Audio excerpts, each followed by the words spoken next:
तो शुक्रिया राजकमल, धन्यवाद आप लोगों का, आभार कि आप सब आए हैं। और ये बड़ी बात है कि हम सब के बीच भारत रत्न प्रोफेसर अमर्त्य सेन मौजूद हैं। मैं भी आपका स्वागत करना चाहूँगा और उनके ही साथ मेरा बस चलता तो एक और भारत रत्न जिन्हें नहीं दिया गया लेकिन वो मेरे लिए भारत रत्न ही हैं, प्रोफेसर जॉन। तो आप हमारे लिए लोक रत्न हैं और भारत रत्न भी हैं। इस देश को आप फायान ह्वेनसांग की तरह घूम घूम कर समझ रहे हैं और हमें ही बता रहे हैं कि हमारा देश किन चुनौतियों से गुजर रहा है। ये बहुत ही अच्छी बात है। 2014 में तो जिस तरह से इकोनॉमिक्स और इकोनॉमिक्स प्राइम मिनिस्टर का मजाक उड़ाया गया, तो मुझे लगा कि आने वाला टाइम हिस्ट्री का होगा, इकोनॉमिक्स का नहीं होगा। और हिस्टोरियन वो होगा जो कभी हिस्ट्री नहीं पढ़ा होगा। लेकिन शायद कुछ ऐसी स्थितियां बदल रही होंगी ज़मीन पर जिन्हें मैं देख रहा हूं। उसका परिणाम ये है कि हम अर्थशास्त्रियों के साथ यहाँ पर मौजूद हैं और बहुत ही दिलचस्प बात यह है कि हम वाकई इतिहास की समझ के हिसाब से गरीब हो गए थे। क्लासरूम में हिस्टोरियन नहीं थे, किताबें नहीं थी, लाइब्रेरी नहीं थी और यूनिवर्सिटी का हाल तो आप जानते ही हैं। वो ना गुजरात में थी ना हमारे बिहार में थी, तो कहीं भी नहीं थी। तो ये था कि भूख थी लोगों में हिस्ट्री की, वो कहीं मिटी नहीं, तो उन्होंने सारी भूख पद्मावत जैसी हिस्टोरिकल फिल्म पर निकाल दी। 3-4 महीने डिस्कस किया इंडिया ने कि सारा हिस्ट्री का जितना भी तड़प है निकालो इसमें। सो ये फैंटास्टिक टाइम है ये। और तब से मुझे लग रहा था कि अब जो नोटबंदी के समय जब इन्होंने कहा कि माननीय प्रधानमंत्री श्री नरेंद्र मोदी जी ने तो कि ये हार्वर्ड वाले हैं, हार्ड वर्क नहीं करते हैं, तभी मुझे लगा कि वहाँ से निकला हुआ एक स्टूडेंट आने वाले दिनों में गौ रक्षक और हत्या के आरोपियों को अपने घर में गेंदे की माला पहनाएगा और लड्डू खिलाएगा। पर मुझे ये नहीं लगा था कि उसका नाम जयंत सिन्हा होगा। सो Harvard business school must be proud of Jayant Sinha. तो मुझे भी बड़ा अच्छा लगा। तो इस इकोनॉमिक वाले जिसमें हिस्ट्री वाली जो टाइम है, तो इसमें हमारे साथ 2 फाइनेंस मिनिस्टर हैं इंडिया में, क्योंकि पूरी कंट्री हिस्ट्री डिबेट कर रही है। तो लेजर के लिए 2 फाइनेंस मिनिस्टर चाहिए, एक ब्लॉग लिखने के लिए, एक ट्वीट करने के लिए। ये 2 फुल टाइम फाइनेंस मिनिस्टर और एक पार्ट टाइम फाइनेंस मिनिस्टर भी हैं जो रात को 8 बजे आते हैं डिमोनेटाइजेशन अनाउंस कर देने के लिए। तो ये सब कॉन्ट्राडिक्शन मैंने पहले इसलिए बता दी कि ये जॉन और प्रोफेसर सेन की किताब में नहीं थी। तो पर मैं भारत के उन अंतर्विरोधों को देख रहा हूं, समझ रहा हूं। तो मैं चाहता हूं कि सबा नकवी हमारे साथ हैं, तो वो अंग्रेजी के हिस्से की जिम्मेदारी निभा देंगी। और मैं भी 2 सवाल अनुवाद करा के लाया हूं अपनी पत्नी से, प्रोफेसर सेन से पूछने के लिए। पर पहला सवाल मुझे जौद्रे से है कि हम जिन लोगों से बात करते हैं उसमें अगर मैं मुद्दों को पहचानूं तो मुझे लगता है कि पेंशन से बड़ा कोई मुद्दा नहीं है। अगर मैं कह दूं कि आपको पेंशन चाहिए तो कहेंगे हाँ मुझे वही वाला तो चाहिए जो एमपी और एमएलए को 3 जगह से मिलता है। तो एंड यू नो कि MP, if you become an MLA you get A pension, if you again become an MLC you again get A pension, if you become an MP you again get A pension. तो you can get 3 times. सो लोगों को 1 time भी नहीं मिलता, हमारे नेता 3 time pension लेते हैं। सो बट लेकिन सर जब वो इकोनॉमिक कंसर्न में वो अपने लाइफ, डे टू लाइफ में इकोनॉमिक्स को बहुत अच्छे से समझता है, लेकिन वही आदमी जब पॉलिटिक्स में जाता है, पॉलिटिकल स्फीयर में आता है, तो उसका बिहेवियर दूसरा हो जाता है। जैसे गुजरात के लोगों को पानी की ज़रूरत थी, तो अहमदाबाद की नदी में पानी में उतरने वाला जहाज उतार दिया गया, लोग खुश हो गए। तो कई बार लगता है कि जो प्यासा होता है हर वक्त उसकी ज़रूरत पानी नहीं, वो कुछ और है। तो वो कुछ और क्या है जो आपने जिन कॉन्ट्राडिक्शंस को हाईलाइट किया है वो कभी भी पॉलिटिकल मैनिफेस्टेशन में नहीं आ सकता है, नहीं आता है आमतौर पर, मुझे लगता है। अच्छा, इसके पहले मुझे 5 मिनट के अंदर इस किताब का सोच आपके सामने रखने का जिम्मेदारी दिया गया है। मैं कोशिश कर रहा हूँ, और संक्षेप में इस सोच में कम से कम 3 बुनियादी विचार देखे जा सकते हैं। पहले विचार, डेवलपमेंट एज फ्रीडम, जो हमारे सहलेखक अमर्त्य सेन का एक किताब का टाइटल है। दोस्तों, आपको मालूम होगा कि भारत में रिकॉर्ड्स का बहुत शौक है। गिनेस बुक ऑफ रिकॉर्ड्स में घुसने के लिए लोग क्या नहीं करते हैं, माउंट एवरेस्ट पर चढ़ जाते हैं, 5 क्विंटल का लड्डू बनाते हैं, 10 फीट का मूर्छ कभी बनाते हैं, और जहाँ तक कि प्रधानमंत्री भी 10 लाख रुपया का सूट पहन के गिनेस बुक ऑफ रिकॉर्ड में प्रवेश किए। और आजकल भारत सरकार एक और रिकॉर्ड की तलाश में है, और वो है वर्ल्ड्स फास्टेस्ट ग्रोइंग इकोनॉमी। और पिछले कुछ सालों में इस रिकॉर्ड का तलाश में थोड़ा सफलता हुआ है।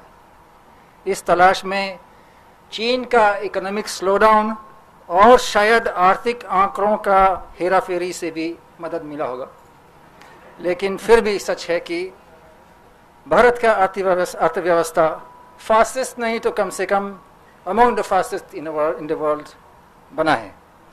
लेकिन आर्थिक वृद्धि, इकोनॉमिक ग्रोथ और विकास में बहुत फर्क है। विकास एक उद्देश्य है, आर्थिक वृद्धि एक माध्यम है। अंत में विकास क्या है? विकास का मतलब ये है कि जीवन का गुणवत्ता बढ़ रहा है और आम लोगों के जीवन में सुधार दिख रहा है। विकास का दूसरा नाम है आज़ादी, फ्रीडम, डेवलपमेंट एज फ्रीडम। भूख से आज़ादी, गरीबी से आज़ादी, शोषण से आज़ादी, असमानता से आज़ादी, अंधविश्वास से आज़ादी और हिंसा से भी आज़ादी। इस पर शायद अर्थशास्त्रियों के बीच में कोई असहमति नहीं होगी। इसके बावजूद भारत का आर्थिक नीति अगर देखें तो केवल आर्थिक वृद्धि पर केंद्रित है। आजकल जीडीपी ग्रोथ का इतना चिंता है कि इसका निगरानी क्वार्टर टू क्वार्टर कर रहे हैं, और डेसिमल देखते हुए भी। क्वार्टरली जीडीपी ग्रोथ 7.2% पहुंच रहा है तो कहा जाता है कि India is the fastest growing economy in the world. 6.7% पहुंचता है तो कहा जाता है कि the economy is in the डॉल्ड्रम्स। जबकि क्वार्टरली जीडीपी ग्रोथ एस्टिमेट्स में इतना शुद्धता नहीं है कि 7.2 और 6.7 में कोई फर्क देख सकें। सोचने वाली बात यह है कि जीडीपी ग्रोथ करीब 7% होने के बावजूद ग्रामीण मजदूरों की मजदूरी नहीं बढ़ रही है, लेकिन इस पर कोई बात ही नहीं है। अगर हमें विकास की बात करना है तो न केवल जीडीपी ग्रोथ के आंकड़ों को देखना पड़ेगा, लेकिन इसके साथ मजदूरी और सामाजिक सूचकांकों को भी ध्यान देना पड़ेगा। नंबर 1। दूसरा विचार, पब्लिक एक्शन। हमारा सबसे पहले किताब 1989 जो छपा है उसका नाम था हंगर एंड पब्लिक एक्शन। तो विकास को आज़ादी मानते हुए भी कुछ लोग कहेंगे कि हाँ, उद्देश्य वही है, लेकिन इसका माध्यम है आर्थिक वृद्धि, इसका कोई विकल्प नहीं है। हम लोग इससे सहमत नहीं हैं। आर्थिक वृद्धि से ज़रूर मदद मिल सकता है, क्योंकि आर्थिक वृद्धि से व्यक्तिगत आय बढ़ता है और सरकारी रेवेन्यू भी बढ़ता है, जिससे सार्वजनिक सुविधाएं उपलब्ध किए जा सकते हैं। लेकिन विकास केवल आर्थिक वृद्धि की बात नहीं होता है। आर्थिक वृद्धि के साथ पब्लिक एक्शन, सार्वजनिक कार्रवाई बहुत ज़रूरी है। उदाहरण के लिए स्वास्थ्य की बात करें, जो जीवन का गुणवत्ता का आधार है। अगर स्वास्थ्य के सूचकांक देखें, जैसे मोर्टालिटी, फर्टिलिटी, टीकाकरण, स्वच्छता आदि, तो बांग्लादेश भारत से काफ़ी आगे हैं। ये आर्थिक वृद्धि का फल नहीं है, ये पब्लिक एक्शन का फल है। बांग्लादेश का जीडीपी देखें तो बांग्लादेश का जीडीपी भारत से बहुत कम है, मुश्किल से आधा है, लेकिन बांग्लादेश में कई साल से सार्वजनिक स्वास्थ्य, पब्लिक हेल्थ पर ध्यान दिया जा रहा है और उस क्षेत्र में भारत बहुत पीछे है। भारत में जिस राज्य में सार्वजनिक स्वास्थ्य पर ध्यान दिया गया है, जैसे केरल, तमिलनाडु, हिमाचल प्रदेश, वहाँ भी इस प्रयास का फल दिख रहा है। उन राज्यों में स्वास्थ्य का सूचकांक बांग्लादेश से और अच्छे हैं।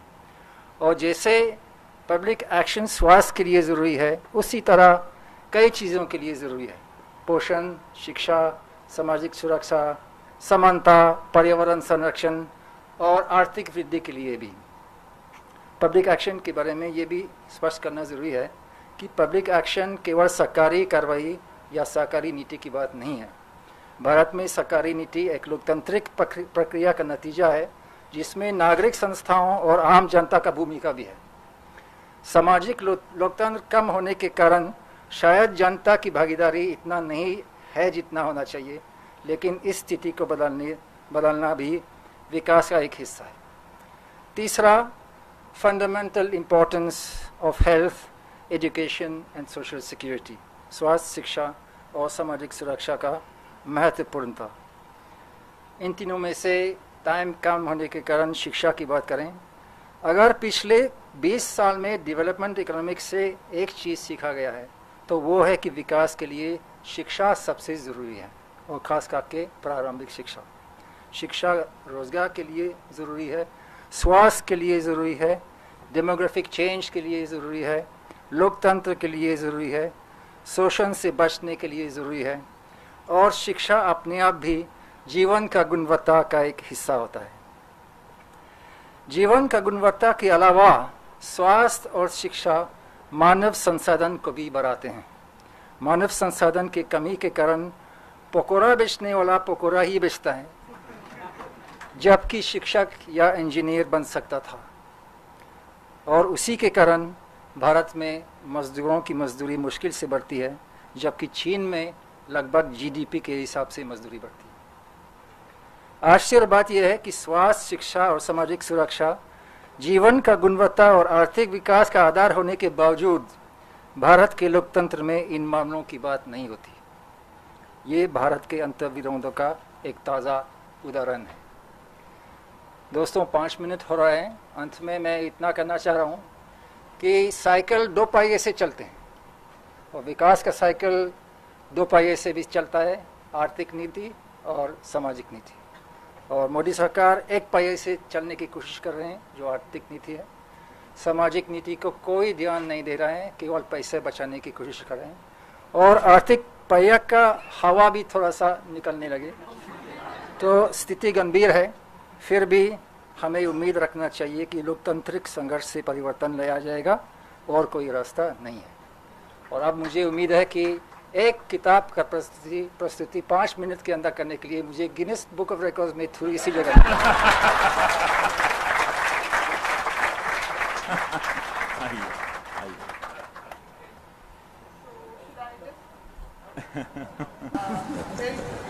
बहुत अच्छा। Professor Sen, I'll just, now I'm going to be asking you. Can you hear me now clearly? I just want to say, because I'm talking to Professor Sen in English, that for me, in the world in which we inhabit, where every night we are told about Zakir Naik and JNU students and Pakistan this and Pakistan that, this is so, it's like somebody rescued me from madness by asking me to read this book. I was reminded of the things that should always have been important to us as a nation. So the question is, why is it not so? That is the first thing that struck me. This is a must read for everybody.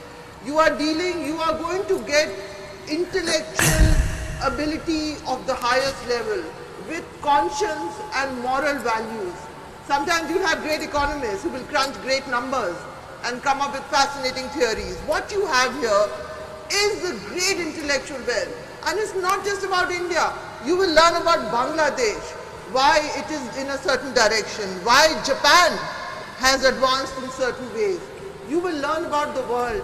But at the core of this book is a very, very moving moving compassion and caring for people we forget about. That's all. So my first question to you, Professor Sen, before I get to the details, is why is it that none of the issues that we have discussed, that you have discussed in the book, that we are not able to make successful politics out of it? That it seems to be when people are poor and hungry, they get Ram, they get Mandir, they get religion, they get hate. Have you understood the reasons why this happens, sir? Okay, yeah. Well, first of all, apologies. I do follow Hindi, but like many Bengalis, when I try to speak, the genders get a bit mixed up. There's a problem, if I may, before coming to that, complain about it, that there are several languages, Indian languages I speak, like Bengali, like Sanskrit, like a bit of Prakrit, a bit of Pali. But you see, the gender is a very peculiar thing. In Sanskrit, there are three genders, but if you're thinking about the male and the female, it has a pattern. Like if you say his wife, the his is masculine, like in English, not like in French, where the wife will dominate over his and that becomes feminine. Now what happened in India, and it's a major study, and if I had been younger, I'm 84, it's not a good age, so I would have got somebody to work on it, because Sanskrit was going around, Prakrit, Pali, all of them, and then suddenly Sanskrit gets split between Magadhi, and then becomes Ardha Magadhi from that, and so is any. The Bengali comes from the Magadhi group. Yeah, you need to keep it near you, sir. Yeah, okay, yes. I was once told by a nightclub singer that the right thing is to try to kiss it without actually kissing it. So I think that's the... Yeah, that's what you need to do, sir. That I need to do. So what happens in the Magadhi or the Magadhi thing, they all drop gender. That's true of Bengali, that's true of Assamese, that's true of Oriya. And there's an interesting issue there. On the other hand, what happens in Soraseni, that it goes from his wife to her wife. It's sudden change. And I think there's so many, the reason I'm mentioning it, that those who have taken on. Okay. Let's try that. All right. Is that better? Better, okay. So I think those who have become the guardian of India take a certain view about the diversity and the richness of Indian culture. But what they overlook is that there are enormous amounts of things that they have no interest at all in. Gender I'm mentioning because women's problem has been a major issue in a reason for backwardness in India. It is connected with language. It certainly, if you look by sex-specific or Boston, it's enormously less in the Magadhi region than in the Soraseni region. Is there a connection there? I mean, and the reason why it relates to your question is this. Because you mentioned, why is it that these things which are so important don't get the attention and get instead the kind of fight over one day must and so on. Because the whole approach of one way of understanding India has been to reduce it to a simplicity. And then it's simply there are Hindus and Muslims, and then in some version the Muslims have ruled us a long time. It's now the turn of the Hindus. There's a whole lot of things which are not explicitly stated and often explicitly denied, but which play an enormously big part in drawing people's attention away.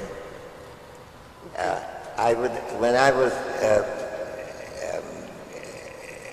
in 47, when, what was I then, 14 I guess, when India became independent, it will be difficult for me to see that a political battle in terms of voting could be won on the basis of playing up the Hindu identity, Right. explicitly or implicitly.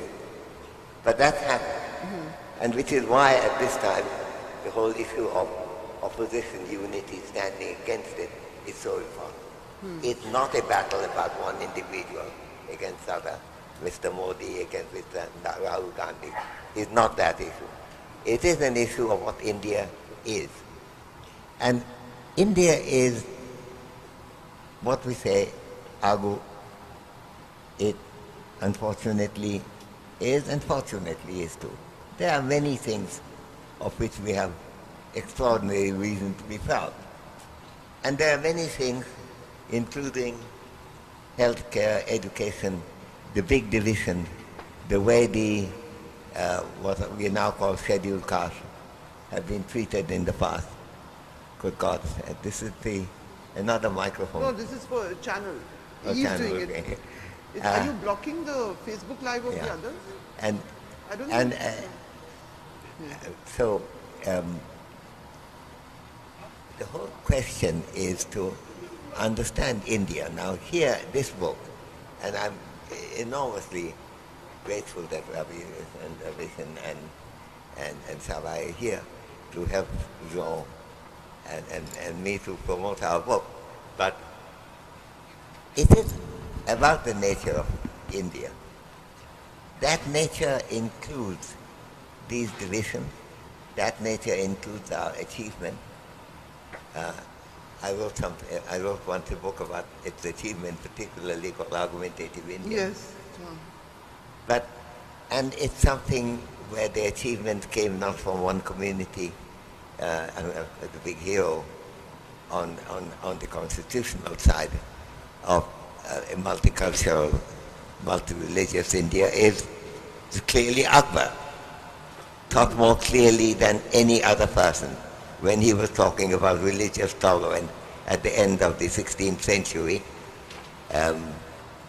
People were being burnt in Rome. Giordano Bruno was burnt at the stake in Rome in Campo di Fiori on grounds of apostasy, precisely at the time when Akbar was mentioning that the duty of the state is to protect the minority as well as majority, a minority of each kind. So this is also India.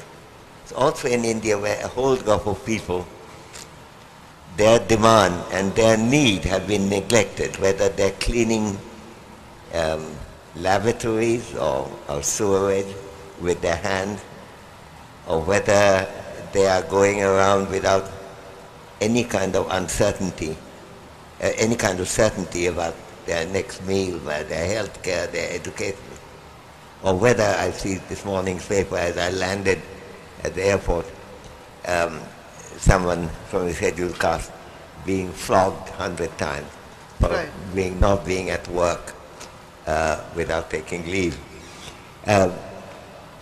This is also India. Now, I think one thing that we learn from our intellectual leaders, I think of Gandhiji, I think of Ravindranath, and I think of many others, is that we have to take pride in the things that we have and be merciless in being critical of those things of which we have reason to be ashamed. And the connection is this, that your question, Sawa, and I'm so delighted you asked this question, why is it, despite the easy prominence of the backwardness of India, by the way, it's getting backward too, in the fastest growing economy, as you were saying, 20 years ago, even locally, of the 6 countries in this region, India, Pakistan, Bangladesh, Bhutan, and Nepal, Sri Lanka, India was the second best after Sri Lanka. Now it's the second worst. And because of Pakistan's problem. Pakistan has managed to shield us from being The worst. the worst. Right. Yeah. And so things have gone pretty badly wrong. Gone badly wrong not only under this government, but previously too on education, healthcare. We did not do enough. But it has taken a quantum jump in the wrong direction since 2014. Okay. Now, that's the situation. Now, if you try to draw attention to that, the way to deflect it is to say, no, think about the great pride of India. Right. And you know, there are great writers whom I admire, who have written, for example, the same person who could write such a terrific novel as A House for Mr. Biswas. Right. V.S. Naipaul. V.S. Naipaul. Right. Could also write that what happened after the 13th century is just destruction of Hindu temples, Hindu civilization, overlooking that this is also where things were being born, new ideas were coming in. I quoted Akbar, I quote a lot of other persons. There was Dadu, the Kabir, and then then it leads to offshoots like Sikhism, which is where Kabir is very important. The way the architecture changes, Taj Mahal. And here's something about Taj Mahal, let me tell you. If I asked a question to you, what is the most important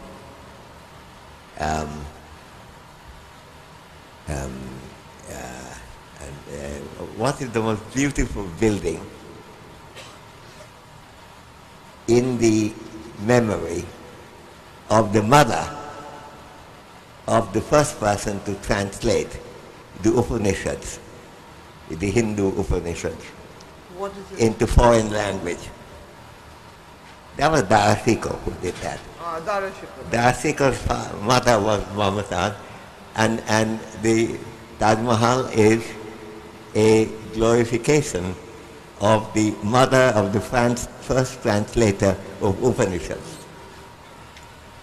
That's how the cultures are mixed in India.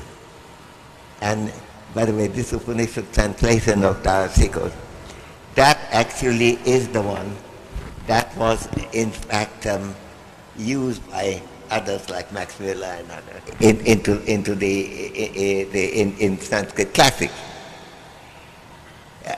So on one side you see that, and if the other side, people, even despite the supreme beauty of Taj Mahal, and I have to say it's one of the very few places where I knew how beautiful to expect it to be, and it turns out to be a lot more beautiful than I thought.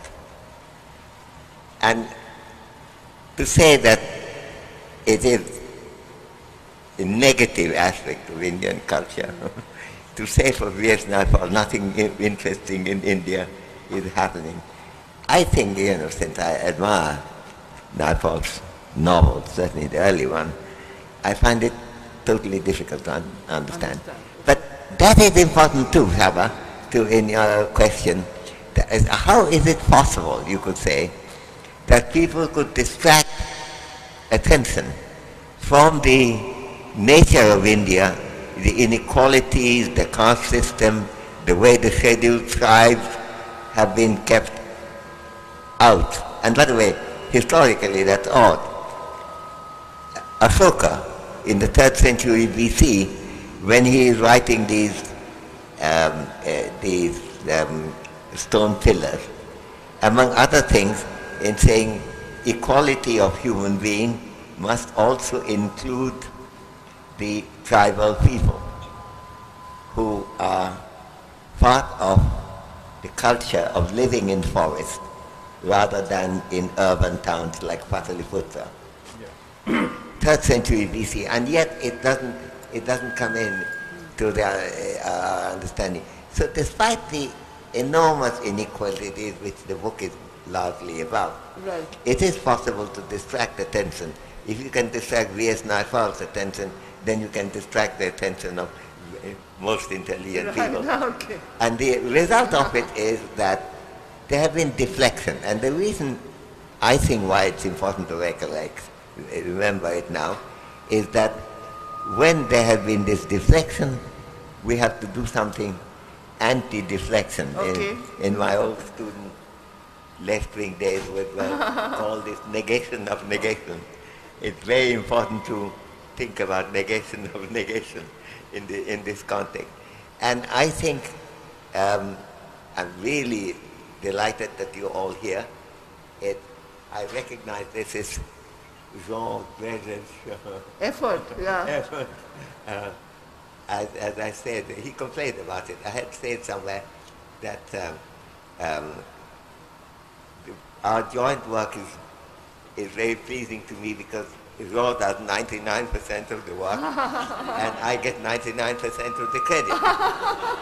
But on a later meeting, I just said that, these are very pleasing to me because I did 90% of the work.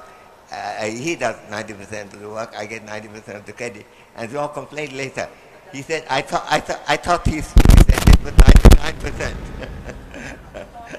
So I think it's a good partnership, and I'm delighted that you're all here. But it is something to incite you to do something, and particularly avoid doing those things which distract our attention from what needs to be done in India. And that is a glorification of India, but it's a glorification that has to come with honest recognition of the terrible things that happen in the country, which need not happen. There's no reason why a scheduled tribe or scheduled caste person should not have the enormous benefit of reading even the Upanishads. Why not? I mean, and that is what we are looking at. Sorry, I gave a long answer to a short question.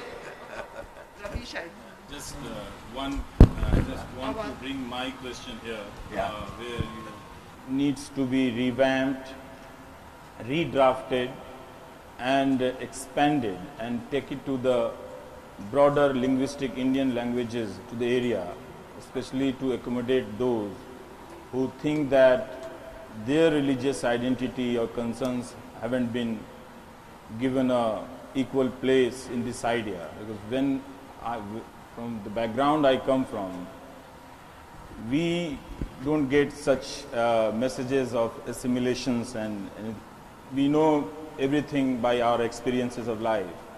But all these idea of India and the debate of idea of India is very limited to the geographical area and one or two linguistic boundaries.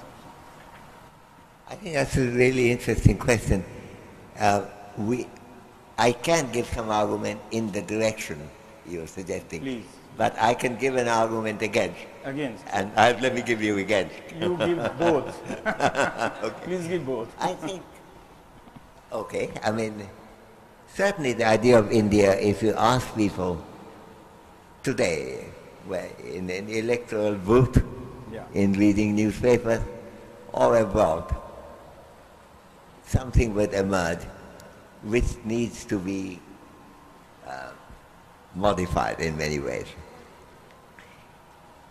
But the reason why one can argue against it also, that the need for modification is partly genuine and partly, to use Mr. Trump's favorite word, fake.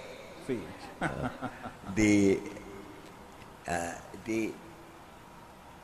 fakeness is that this is not the way India had been seen in the past. And this has come from different parts of the society, and cutting across religious lines, cutting across regional barriers, but partly it's through politics that that image has been changed. Politics in the broadest sense, in the sense that not just voting, but propaganda. And you know, we have a history in which people who took a broader view like Gandhiji had actually been attacked, terrorized, in fact ultimately killed. Rabindranath has been come under sharp criticism in many different and they have been trying to say that that is not the idea of India that we can find if we look at it from a perspective that's receptive. The reason why there's some truth in it is because somehow we have papered over the basic inequality of caste and tribal, non-tribal thing. I think more so than the Hindu-Muslim question. Part of the reason, of course, is that there have been rich Muslims as well as rich Hindus. And so, since class is a very dominant factor in voice, it has not lost its attention. People who, of course, did most, like Kabir and Dadu, they didn't come from this class, and so they had to fight. But also there were others who took, very wide, very broad view. When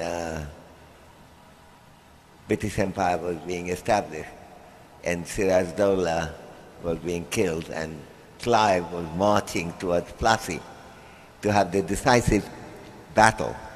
He writing a letter to Siraj saying, I don't mean any evil.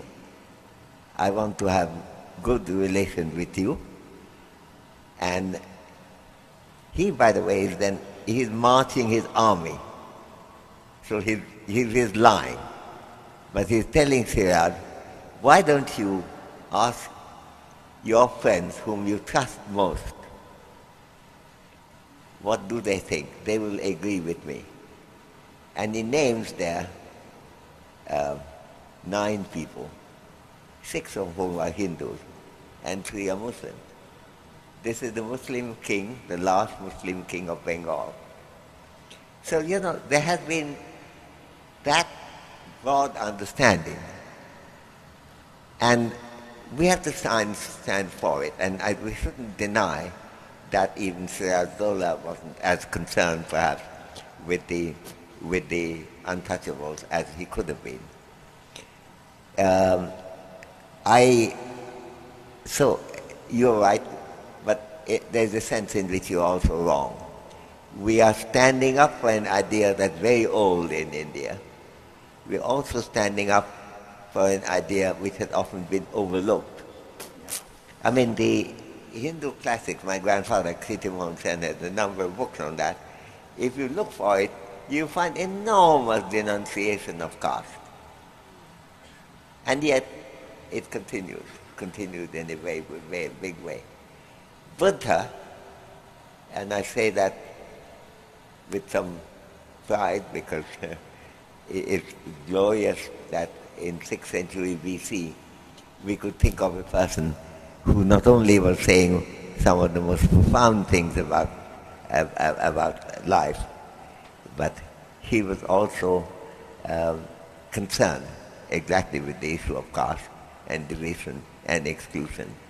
And this became a major battle. People often forget how many people died in the cause of trying to keep Buddhism alive in India. Rabindranath has a wonderful poem called Noti Puja about a woman who decides to sacrifice her life in order to pay homage to Buddha and not to the established kingdom's religion. So, one of my teachers, John Robinson, used to say, whatever you say about India, the opposite is also true. and there is something in that, but we have to make the opposite not true. That's what we have to do. अब जब रवीश अंग्रेजी में बात करने लगे तो मैं हिंदी में एक सवाल करूंगी जॉ ड्रेस से। हाँ, जब मैं आ रही थी तो जॉन ने मुझसे कहा था कि आप आधा घंटे पहले आइए, हम लोग कुछ बातें डिस्कस करेंगे, और मैं गाड़ी में बैठने वाली थी तो मैंने एसएमएस किया कि कहाँ मिले। उन्होंने कहा I am in the metro. तो I was sitting in the car and he is coming in the metro and you know he is releasing this monumental work. There are a couple of lines, there are few lines, मैंने अंग्रेजी वाला version पढ़ा है John, जो मेरे जहन में I will not forget those few things. One is you talk about islands of California in sub-Saharan Africa. Okay, forget that. You will, but there's another line, and it is about people like us, perhaps. No, I do agree with it, but you can judge people like us who have come here in our air-conditioned cars. What is really, ये मैं किताब अंग्रेजी किताब से पढ़ रही हूँ, one line. What is really very special in India is the fact that the comparatively small group of the relatively privileged seem to have created a social universe of their own. So I'm asking you, judge us, please judge us, tell us all whatever you think about all of us. It's over to you. एक सवाल यहाँ से भी बाकी है pension के बारे में, इसका जवाब देने की कोशिश करेंगे। Both sentences I think Amartya wrote, but doesn't matter. I mean, it's a joint book. The first one I thought was a little over the top, but I went along with it, you know, because it was in the preface and I could see that the media would pick on it, and the media picked on it, and chalo, not very much over the top, I'm sorry. I mean, it is, India is a bit like that, if not literally like that. I mean, there's incredible inequalities. I mean, economic inequalities compounded by the entire caste system, plus gender inequality, plus rural-urban, plus education inequalities that have a role of their own, and all this reinforcing and putting the people at the bottom in a situation of disempowerment that I doubt exists in many other places in the world. I mean, if you look at how Musahars lives in Bihar today, or Saharias in Madhya Pradesh, I don't think that there are many places in the world where you find that kind of despair. In fact, I often remember a sentence I had read, I can't remember the exact words, from a journalist, I can't even remember the name also right now, just as she was leaving India, and she said she had been to the worst parts of Africa and Afghanistan, and she said, I have never seen anywhere what I've seen in, you know, the slums of Patna and the backwoods of rural Bihar and so on and so forth. And that's a lot to do with inequality. And even this contrast between Bangladesh and India that I talked about in public health, I think it has a lot to do with inequality. So, let the first sentence be okay. Second one, I do agree with very much that the Indian privileged classes and castes have built a world of their own. I think that's very true. That's true to some extent all over the place. I mean, I think the privileged always try to rationalize their privileges and give themselves the impression that they deserve what they have and that it's their hard work, and that tend to blame the victim. वो सब दुनिया भर में हो रहा है. But I think in India it's pretty extreme. I was reading the other day somewhere that it was a comparative study of Brazil and India, and I don't know if this is true, but one of the observations was that in India the privileged classes are very hostile to social policy, which I think is true very much. I mean, we've seen that in many contexts, whereas in Brazil somehow, according to this study, it's kind of supported because there's greater sense of solidarity and maybe a greater enlightenment and recognition of the fact that the entire society has to gain from some sort of welfare state and social security system. अब थोड़ा सा pension के बारे में, क्योंकि जो मैं कहने की कोशिश कर रहा था कि सामाजिक नीति का पहिया फेंक दिया गया है और एक पहिया से साइकिल चलाने की कोशिश किया जा रहा है, वो पेंशन इसका एक प्रतीक है और इसके और कई उदाहरण दे सकते हैं. लेकिन पेंशन की बात करें तो सामाजिक सुरक्षा पेंशन मेरे समझ में और मेरे जानकारी में, मेरे अनुभव में एक बहुत अच्छा स्कीम है. सामाजिक सुरक्षा पेंशन जैसे विधवा, बुजुर्ग, विकलांग लोगों के लिए इस काइंड ऑफ कैश ट्रांसफ़र और डायरेक्टली उन लोगों को पहुंच रहा है जो बिल्कुल गरीब से गरीब है, और उनके लिए जबकि अमाउंट बहुत कम है लेकिन फिर भी उनके लिए बहुत मदद करता है. मतलब जिनके पास कुछ नहीं है, 500 रुपया महीना भी मिलता है तो बहुत कम है, लेकिन फिर भी उनके लिए बहुत महत्वपूर्ण है.